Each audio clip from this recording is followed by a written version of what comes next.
हर हर महादेव। हम आपके लिए पितृपक्ष में आने वाली इंदिरा एकादशी की व्रत कथा लेकर के आए हैं। एक समय भगवान श्री कृष्ण ने युधिष्ठिर महाराज से पूछते हैं, हे मधुसूदन, आसीवन मास के कृष्ण पक्ष में कौन सी एकादशी आती है तथा इसका क्या महत्व है, विस्तार पूर्वक बताएं। तब भगवान श्री कृष्ण कहने लगे, महाराज युधिष्ठिर, आसीवन मास के कृष्ण पक्ष में आने वाली एकादशी का नाम इंदिरा एकादशी है। इस व्रत का पालन करने से मनुष्य अपने सभी पाप कर्मों को नष्ट कर देता है। इसके साथ ही अपने नरक भोग रहे पूर्वज को, यानी कि जो पितृ हैं, उन्हें पाप मुक्त करके उनका भी उद्धार कर देता है। इस व्रत का पालन करने वाले व्यक्ति को अश्वमेध यज्ञ के बराबर फल प्राप्त होता है। युधिष्ठिर, इंदिरा एकादशी के व्रत का महत्व मैं आज तुम्हें सुनाता हूँ। भगवान श्री कृष्ण ने महाराज युधिष्ठिर को कहना आरंभ किया। सतयुग के समय महिष्मती नगरी में इंद्रसेन नाम का अत्यंत पराक्रमी और यशस्वी राजा था। राजा इंद्रसेन ने अपने समस्त शत्रुओं का संहार कर दिया था। वे भगवान श्री हरि के विष्णु के परम भक्त थे। अपना हर कार्य भगवान श्री हरि के नाम के उच्चारण से आरंभ करते थे। भगवान विष्णु की कृपा से उनके राज्य में धन्य धान्य पुत्र पौत्र और समस्त ऐश्वर्य से संपन्न था। एक दिन राजा इंद्रसेन अपनी प्रजा के मध्य बैठे भगवत चर्चा कर रहे थे। तभी उन्होंने आकाश मार्ग से भगवान श्री हरि के परम भक्त दिव्य नारद मुनि को धरती पर उतरते हुए देखा। राजा ने अपने दोनों हाथ जोड़कर नारद मुनि को प्रणाम किया और उन्हें अपने महल में पधारने का आग्रह किया।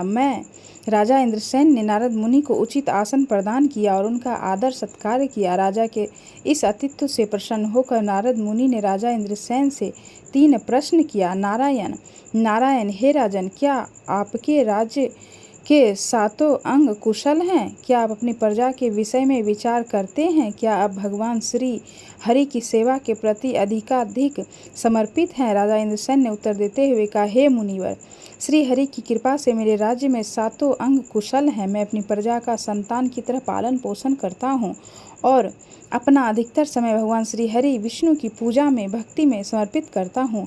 हे ऋषि श्रेष्ठ, आप मुझे अपने यहाँ आने का कारण बताएं।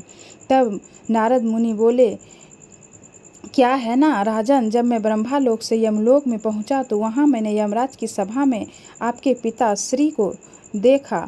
उन्हें मुझे देखकर बहुत अत्यंत ही आश्चर्य हुआ। जब मैंने उनको यमलोक में उपस्थिति का कारण पूछा तो मुझे ज्ञात हुआ कि वह तो अत्यंत ही धार्मिक राजा थे, परंतु उन्होंने एकादशी व्रत का पारण समय से पहले ही कर दिया था, इसलिए वह यमलोक की यातना भुगत रहे हैं। उन्होंने आपके लिए एक संदेश भेजा है कि मेरे पुत्र को नियम पूर्वक यहाँ इस महीने में आने वाली इंदिरा एकादशी का पालन अवश्य करना, जिससे कि मैं अपने पूर्व जन्म के पापों से मुक्त होकर स्वर्ग लोक जा सकूं।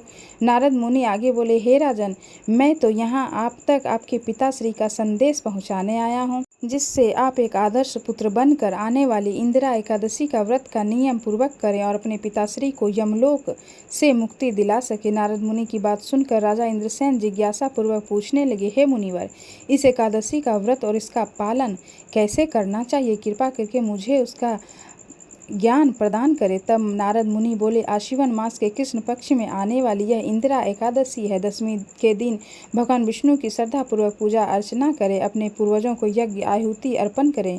10वीं के दिन एक बार से अधिक अन्न ग्रहण ना करें और भूमि पर शयन करें। एकादशी के दिन ब्रह्म मुहूर्त में उठकर भगवान के सामने एकादशी व्रत का संकल्प करें। अपराह्न में भगवान श्री हरि के विग्रह शालिग्राम जी की पूजा करें, भगवान को भोग लगाएं, अपने पूर्वजों को भोग अर्पित करें, फिर उस भोग को सूंघ कर उस गाय को अर्पित करें। इसके पश्चात रात्रि में श्री हरि के भजन कीर्तन करें। फिर द्वादशी के दिन पूरे भक्ति भाव से ब्राह्मणों को भोजन कराएं। पारण के समय स्वयं भी भोजन ग्रहण करें। इस प्रकार इंद्रियों के नियम में रखते हुए एकादशी व्रत का पालन करें। इतना कहकर नारद मुनि वहां से अंतर्ध्यान हो गए। राजा इंद्रसेन ने नारद मुनि के बताए अनुसार इंदिरा एकादशी का व्रत का पालन किया। तब आकाश से पुष्प बरसने लगे। राजा ने स्वयं आकाश मार्ग से अपने पिता को स्वर्ग की ओर प्रस्थान करते हुए देखा।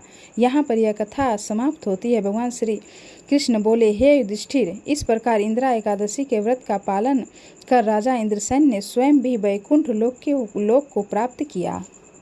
शास्त्र में बताया गया है कि जो मनुष्य इंदिरा एकादशी का पालन करता है वह वैकुंठ को प्राप्त करता है। तो आप लोगों को इंदिरा एकादशी की हार्दिक शुभकामनाएं। हर हर महादेव। जय श्री विष्णु।